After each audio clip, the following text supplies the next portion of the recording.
गुजरात के प्रसिद्ध सोमनाथ मंदिर को लेकर सियासत शुरू हो गई है। सोमनाथ मंदिर ज्योतिर्लिंग पर विदेशी आक्रांताओं के हमले के 1000 साल पूरे हो गए हैं। आजादी के बाद इस मंदिर का जीर्णोद्धार कराया गया। हालांकि सोमनाथ मंदिर को लेकर देश के पहले प्रधानमंत्री रहे जवाहरलाल नेहरू का जो रुख था, उस पर बीजेपी ने बड़ा हमला किया है। बीजेपी के सुधांशु त्रिवेदी ने एक्स पोस्ट पर नेहरू की कुछ चिट्ठियां शेयर करते हुए लिखा कि अतीत में सोमनाथ को मोहम्मद गजनी और खिलजी ने लूटा, लेकिन आजाद भारत में भगवान सोमनाथ से सबसे अधिक नफरत पंडित नेहरू की थी। इसकी सबसे बड़ी बानगी देखिए कि पंडित नेहरू ने 21 अप्रैल 1951 को पाकिस्तान के प्रधानमंत्री लियाकत अली खान को प्रिय नवाबजादा कहकर संबोधित करते हुए पत्र लिखा और उसमें सोमनाथ के दरवाजों की कहानी को पूरी तरह से झूठा बता दिया। पंडित नेहरू ने लियाकत अली खान के आगे एक तरह से सरेंडर करते हुए लिखा कि सोमनाथ मंदिर के निर्माण जैसा कुछ नहीं हो रहा है। सुधांशु त्रिवेदी ने आगे लिखा, पंडित जवाहरलाल नेहरू चाहते ही नहीं थे कि सोमनाथ मंदिर का जीर्णोद्धार हो, तो ये सब जानते हैं कि पंडित नेहरू ने न केवल कैबिनेट मंत्रियों बल्कि राष्ट्रपति डॉक्टर राजेंद्र प्रसाद, उपराष्ट्रपति डॉक्टर सर्वपल्ली राधाकृष्णन तक को पत्र लिखकर सोमनाथ मंदिर के पुनः निर्माण की जरूरत पर सवाल उठाया था। उन्हें उद्घाटन समारोह में शामिल होने से मना किया था।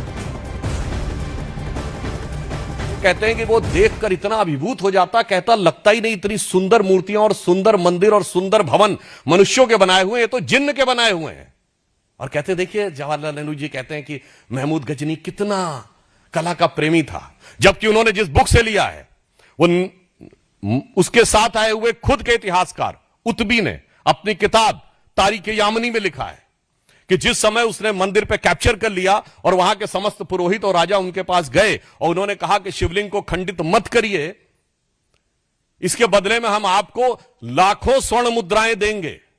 और उनके एडवाइजर्स को लगा कि ये एक अच्छा मौका है, हमें एक पत्थर से क्या लेना देना है, अगर इतना मिलता है। तो ये खुद महमूद गजनी के साथ आए हुए इतिहासकार जिससे ये प्रेरणा ले रहे हैं नेहरू जी और उनके बाद उनके गोत्र के समस्त इतिहासकार, वो क्या लिखता है, कहता महमूद ने मना कर दिया। किस लिए मना कर दिया? वो कहता है इसलिए कि मैं चाहता हूं कि कयामत के दिन मैं एक बुत शिकन के रूप में जाना जाऊं, ना कि बुत परस्तों के साथ सौदागरी करने वाले एक गलीच बुत फरोश के रूप में। यानी शुद्ध हिंदी में कह देता हूं, अर्थात मैं चाहता हूं कि कयामत का दिन आए तो मेरी ख्याति हो कि मैंने मूर्ति भंजक के रूप में मेरी ख्याति हो, ना कि मूर्ति पूजकों के साथ सौदागरी व्यापार करने वाले एक नीच इंसान के रूप में। अब बताइए, जितने लेफ्टिस्ट और ये सब समझाते हैं, ये सारी थ्योरी डिमोलिश्ड जो उसी में लिखी हुई, मगर इतिहास को कैसा डिस्टॉर्ट किया गया। और सुनिए जो नेहरू जी ने लिखा डिस्कवरी ऑफ इंडिया में, जो कहा गया कि वो बड़ा प्रेमी था, ठीक इसी में, इसी किताब में, और ये एन नंबर ऑफ रेफरेंसेस में बहुत लिखा गया है। History of India as told by various historians, इसमें है translation of Tarikul Yamini by of the Mahmud chronicles, उसमें भी लिखा है कि जैसे ही वो मथुरा में देखता, पहले तो बड़ा प्रभावित होता, फिर कहता सारे मंदिरों और बिल्डिंगों को नष्ट कर दो। और डिस्कवरी ऑफ इंडिया में वो सेंटेंस गायब। और इंटरप्रिटेशन ये कि वो तो बहुत बड़ा कला प्रेमी था।